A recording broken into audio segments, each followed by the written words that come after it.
This is the Chancellor's Report from 89.7 WUWM, Milwaukee's NPR, featuring Thomas Gibson, Chancellor of the University of Wisconsin-Milwaukee.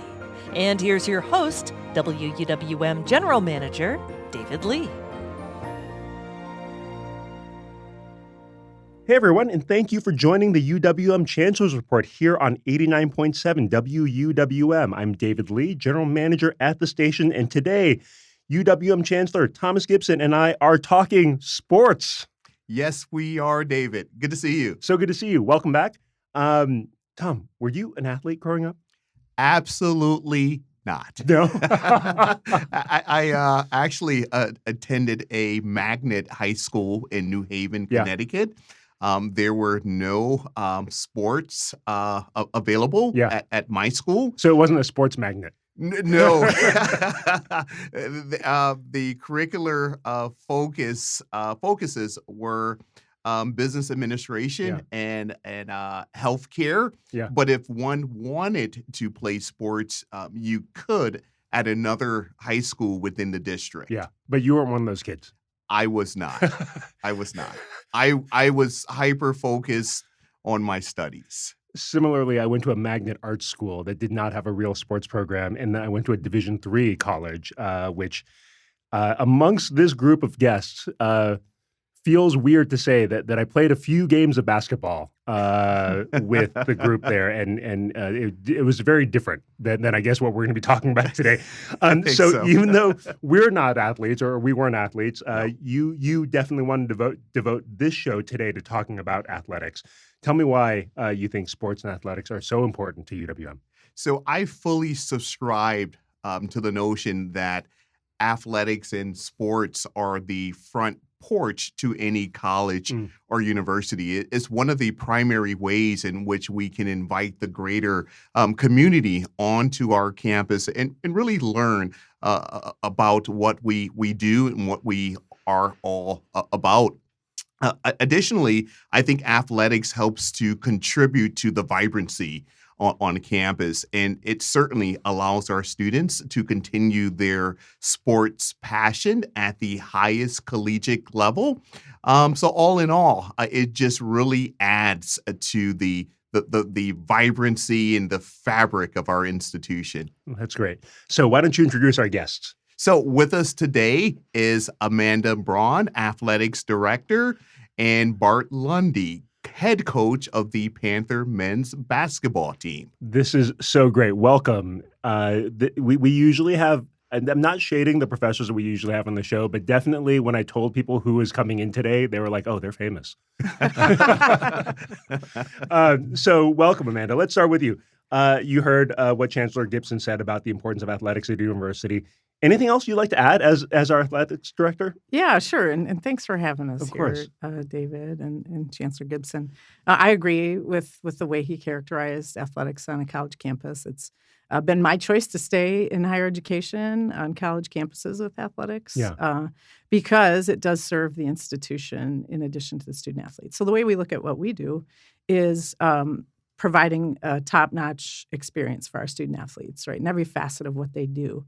So from athletics to the classroom to leadership development, community engagement, and that isn't mutually exclusive from what I see as our other purpose, which is what Chancellor Gibson articulated with our brand elevation and visibility engagement with our community and our campus, providing something that our students, our alumni, and our community can be really proud of.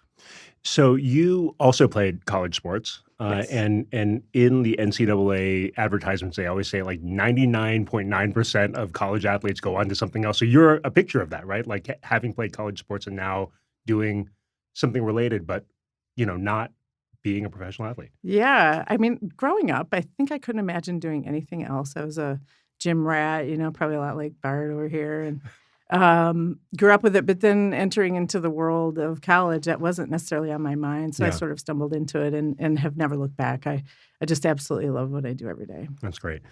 So I know UWM is Division I. Like I said, I went to a D3 school, so nobody's competition. But for our listeners who don't know, can you briefly explain what that means and why it's important? Division I athletics? Yeah, sure. It is the highest level of collegiate athletics in our country, and our country is unique in that athletics is connected to college. Yeah. And so what makes that special, I think, for a campus is what I articulated earlier. Like the profile that you get from being in Division I in the NCAA allows you to be broadcast on all kinds of networks. It allows you to take advantage of a lot of community elevation opportunities. So we wear Milwaukee on our chest in the sport of basketball and the other sports, and we bring that with us everywhere we go. And we travel across the country and sometimes outside of the United States. So it's a cool, very unique. Division III and Division II have lots of value as well. Not discounting them at all, but our student athletes are elite. They come because they want to compete at the highest level against the best competition. And Bart will tell you we have done that for the last few weeks in men's basketball, which is wonderful. We bite off as much or more than we can chew. We're going to still go wide to get. We're going to go wide to narrow. But can you give us a rundown of the sports UWM has to offer? And I think more importantly for some of the folks who are listening who may not be so tuned in to UWM sports, how well have we been doing, sort of generally speaking, in athletics? Sure. Yeah, we do have 15 sports. Yeah. So men's and women's soccer, volleyball, cross country for men and women, and then track and field, indoor and outdoor for men and women, men's and women's basketball, men's and women's swimming and diving, women's tennis, and baseball. So 15 sports, a little over 300 student athletes, and some of our very best students at UWM, which is amazing to me, all that they handle. Yeah, every year we win about 3 or 4 championships. Our women's soccer is a perennial power in what would be considered that mid-level. Yeah. I think even high-level soccer. We've just been the standard, I think, for our level of soccer, and I'm so proud of what Kevin Boyd has done in the last few years. We barely lose. I mean, it's pretty incredible, even against Big Ten ACC opponents. And then every year, what we look at as our standard is top 3. If we're in the top 3 in our league every year, we're competing for championships. We're playing in competitions at the end of the seasons that matter. Yeah. And that's important for student athletes. They want to be in the hunt. Yeah. And every year, I think it's about an average of 10 or 11 of our teams finish in the top 3. That's incredible. So it tells you that we are competing at that level. I was walking around campus on a Saturday in early November, and I heard just this incredible cheer and an announcer saying something about women's soccer, the Panthers team winning something. And I didn't fully understand what was happening. But in my notes here, it says that the Panthers women's soccer team recently claimed their 8th straight tournament title this fall. Was I walking past that game? Very possibly. We won on our field. Yeah. Both the tournament championship and the regular season championship. That must have been it, yeah. Yeah, either of those. That's incredible. And it's 19 appearances in the NCAA. And to give you context, the team we played in the first round, Michigan State, was only playing in their 8th NCAA tournament. And we've played in 19 of those. Wow. Yeah. That's incredible. It was amazing. Chancellor, were you at that game? I was not at that game. But have you been to any others? Absolutely. But the very first UWM sporting event that I attended was a women's soccer game. Yeah. It was part of our fall welcome program. They played Northwestern, if I'm recalling correctly, and they took home the W. It was fantastic. Yeah. I also had an opportunity to ride with our students down to Panther Arena for the men's basketball team season opener, and that was just electric. The students were certainly demonstrating their Panther pride, and I think the arena was in a frenzy. We also took home the W, that evening. You must be the good dog charm then, right? You got to go to every game. I try to. He does. I try to. Well, let's bring in Coach here. We know that that you're the coach of our basketball team, and so I have to ask, how's the men's team doing this year? We're doing well. It's been a rough go the last couple of weeks. We're sitting at 3-5. Yeah. All 5 losses on the road. 4 of those to top 50 teams and 2 to top 15 teams. So it's been a challenging schedule. We've played over the last 2 weeks. We played in 6 games in 6 states. Oh my God! So it's grueling, I would imagine. But now we're through that stretch. We get to stay home until December 21st is our next road game. So a little home cooking, get a little healthy. Yeah. We were picked to win the league. We've got a good team, and sometimes if you challenge yourself early in some of these environments, it pays off later. Right. Something that I don't know if our listeners know, but you have 3 consecutive 20 win seasons. Is that right? That's correct. That's incredible. Yeah. That is so incredible. And again, I didn't score basket, but the players and the university for sure have won 20. That's a real coach answer. I love that. For some of our listeners who may not know, and who may just casually watch Bucks basketball, can you describe the difference between like the Bucks game and your game? Because like in the NBA, if you're watching nowadays, everybody's just throwing up threes, right? Like, is that what people are going to expect to see if they come down to Panther Arena? Well, Steph Curry did change the game at every level, so there are a lot of threes in both of the games. But I'll tell you what the difference is. When they go to a Bucks game, you will be a lot of rows up. Yeah. And Giannis is really big, but you're not sure how big because you can't see him. For our fans, they're right on the action, and it's an amazing experience. It's really an amazing experience. I have 4 boys, and it's really an amazing experience for families to come there and to be able to feel the action, see it up close and personal, shake the hands of the players after the game.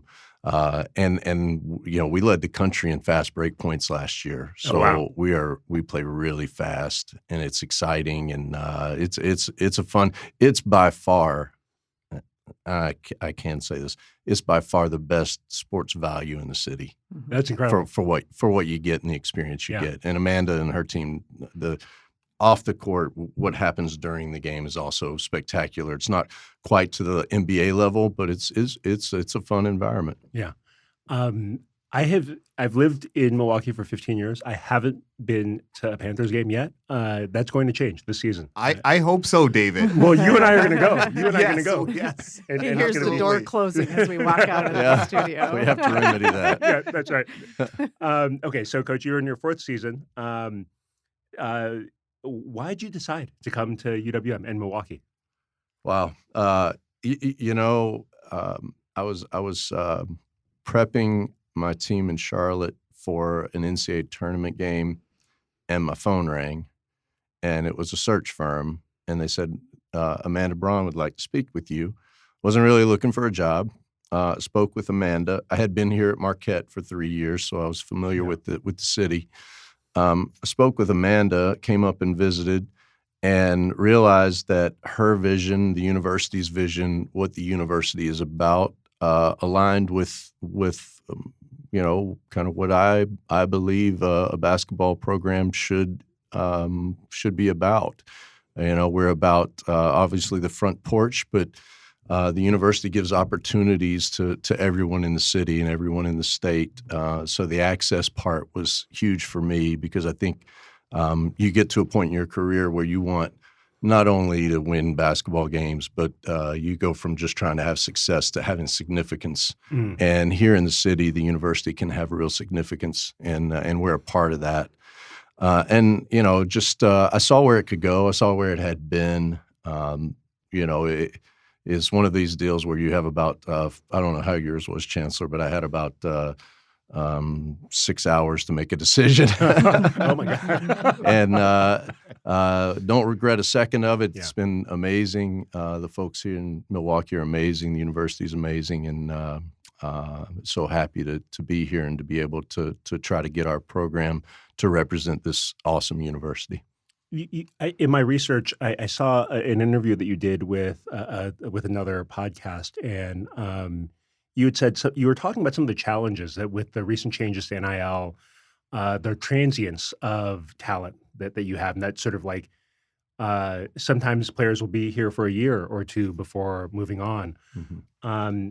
And you said something that was really, really interesting, which was that you saw that challenge as an opportunity to coach the heck out of them, right? Coach them harder than they might, because if they're going to leave anyways. How is that translated to the team? Does that build up grit and determination, or does that what's the vibe like in the locker room in those sorts of situations? Or they just think I'm crazy. Yeah, or they just think you're crazy. No, it's to go back to the first part of that, these games that we just played. Yeah. To put it in context, one player from Texas Tech was making $4 million this year. Oh my! Wow. $4 million. Wow. So, I'm as a lifer in this thing. Yeah. I'm trying to wrap my head around what's happening with college sports. Yeah. So, my take on it is, I'm going to do the best job that I can do for these guys for as long as I have them. I can't control the portal and how the money is happening or swirling around these guys and the agents and all the stuff that everybody talks about. What I can control is, I'm going to make you the best player and the best human being I can make you for whatever time that I have you, and I'm going to keep my head down and we're gonna go full steam ahead. I think a lot of coaches are afraid. They're afraid that the guys are going to leave. For me, just realize that them leaving is a reality, and it could happen, and it might happen, very well will happen. For the time they are with me, they'll look back and go, wow, Coach Lundy really gave everything, every ounce he had, didn't sugarcoat anything, told them the truth, and coached them hard. Yeah. So that sort of dovetails nicely into this next question, right? Which is for everybody. Obviously, our athletes are first and foremost students. And, with the busy game schedules, 6 games in 6 states, how do you keep students successful in the classroom? And is there a floor for them to be able to participate in athletics? I think I will yield to Amanda and the coach on this question, because they are closest. Closest to it, yeah, for sure. Yes. I'll let Amanda speak to the overall, but just to let you know, as we do this interview, our guys are sitting in study hall. Yeah. So they're not watching film. They're not taking shots. That's right. You're not watching film with them. Yeah, yes. Right. They're sitting in study hall. So I'll let Amanda. Well, that's a great segue to my answer, which is you first pick the right people to lead your programs. So, Bart obviously is the right person for our program for, in large part, everything he does, but what you just heard him say, prioritizing the student part of our athletes is critical. When we make hires, that has to be a part of their core value. That has to be a part of who they are. And then they select really great students. And it just really stacks up like that. To use Coach's stack good days, we stack student athletes. Like it's pretty phenomenal, the people that we collect in Panther Athletics, the coaches, the staff, and our student athletes. We have a very, very strong academic support area. We've got 3 individuals who support our student athletes in addition to their on-campus advisors, who are terrific in supporting them. But it does come down to the students that you bring in first. Yeah. And is that floor? Not really. I think every program, our admissions office weighs in. Obviously, we worked very closely with them, but our coaches decide, what is it that they feel like the student is capable of, because we require a lot of them, time-wise, energy-wise, like the travel. So they have to really figure out, and Coach has been doing this for a few decades, so he has a real feel, which I appreciate. When we interview coaches, we ask them about that. How do you determine what student athletes can be successful? Yeah. I have a note here in the research that says that for 25 years, student athletes have had a GPA above 3.0, which is incredible. That's really great. To add, David, I think that we have a campus culture that constantly reinforces the reason why our students are at the university. Yeah. And that's ultimately to earn their college degree. And I believe that our coaching team and athletics administration also subscribes to that very notion and priority. So, Coach mentioned, Amanda, that your team puts on a great experience at a game, and it's a great family experience. So, for somebody like me who's going to come to a game this coming season, what am I going to experience? Yeah, well, what you'll see is a little bit different than the NBA. Yeah. First, we have a lot fewer. The noise level is much lower. The constant music, I think, that the MDA allows can be less than the favorite. I'm an old school basketball person, and but you'll get band cheer, you'll get our spirit groups. We got a dance team, so our students benefit from being a part of those spirit groups in the game environment. We have a lot of students that we employ who run our on-floor promotions and do fun games and things like that, and they support our marketing efforts. So what you'll see is a whole lot of students outside of our student athletes creating an environment that is a lot of fun, very collegiate-like for our fan base. And so we also know that the viewership of women's basketball has been increasing over the last few years. And Amanda, you are the chair of the NCAA Women's Basketball Committee. What does that mean for the university? What's that like in this current moment of like increased attention on women's basketball? Yeah, it's been a real honor to be a part of that, particularly at this time. At this moment, particularly with my background. You know, as I said, I just fell in love with basketball at a young age, and if you'd have told me I'd be sitting where I'm sitting for the Final Four and national championship games when I was 12 years old, I wouldn't have believed you. So for our university, we do take pretty seriously in athletics our representation. As I said, in the city, being engaged, but also at the league level, we like to take leadership roles. I encourage our staff to be leaders in those spaces. And so nationally, we also have a member of the volleyball selection committee who just spent the weekend selecting, seeding, and bracketing the volleyball for Division I, and Kathy Litzow, our senior associate AD. So we do. We take on those opportunities. It's been a privilege to do it. It's my 5th year. So as much fun as it's been, I'm ready to be finished when the year is up, and I'm going to enjoy every moment. I get to enjoy it because the university supports me in that role, and our staff supports me as well. We've got a great group of people. So when I am distracted or gone, they do a great job handling things. So David, I would be remiss if I didn't let our listeners know that I have also attended a women's basketball game. They did not. However, the Panther pride was still very much so present in the space, and they played hard, they fought hard, and I was certainly proud of each of their efforts. Yeah, that's great. So speaking of going to a game, I understand that Panther Arena will be listed as a historic site. This was a Common Council vote back in November. How does that affect the sports that happens there? Coach, are you worried about breaking something now? No, I was always worried. I think the listeners should know that what we have in Panther Arena is a special place. It's part of the reason that you asked me why I came here. That was a big reason. Outside of Madison Square Garden, maybe the next most iconic basketball arena in the country that's remaining, and the historical designation allows us to put the history up. That's one of the things I think the city needs to take more pride in. Let the folks who have come in there and played concerts, and the athletes who've competed, and the championships that have been won, this city should embrace that. And not many cities have that left. Yeah. And so I'm not going to break anything. And I welcome the city to come in and put the history on the walls and really embrace Panther Arena, because it's a special place, and I think it would be a shame if we didn't have it. I mean, that row of arenas historically has just been an incredible sort of few blocks of basketball, right? So that's really great.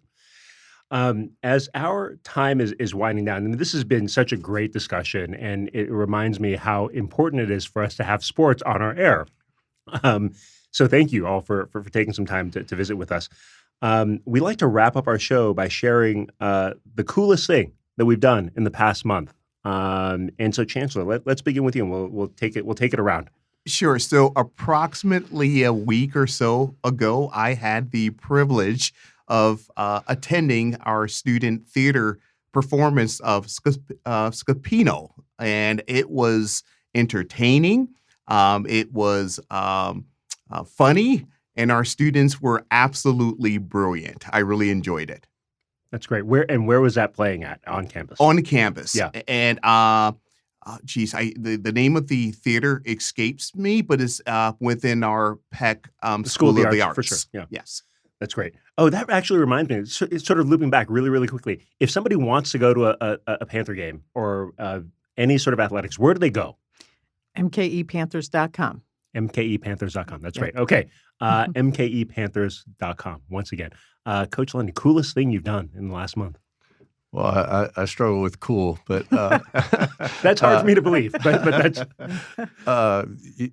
we played in South Carolina, and my family spread out on the East Coast from Virginia through the Carolinas all the way down to Charleston, and almost all of my family got to come to that game, which is a rare. Families get together for weddings and funerals, right? But to have something that was in my life that brought all the family together, we got to have a night before and a good meal, and so that was a special time for me, and the coolest. That's great. Fantastic. That's amazing. Great, Amanda. Yeah, well, other than the championships you referenced for women's soccer, that was pretty cool. Was a pretty good one. That's pretty cool. That's pretty cool. I got part of the women's basketball committee. We toured Phoenix, the LOC down there. That's where the Final Four is in April. We get to see a preview of all that they're going to be doing for the Final Four. That was pretty cool. Went to a game, a Phoenix Suns game, while we were there to see the venue, and they play an NBA arena. So that was really cool. That's always a really cool experience. That's great. For me, I got to tell you guys, this is it. Like, this is the coolest thing I've done all month. This is. I love it.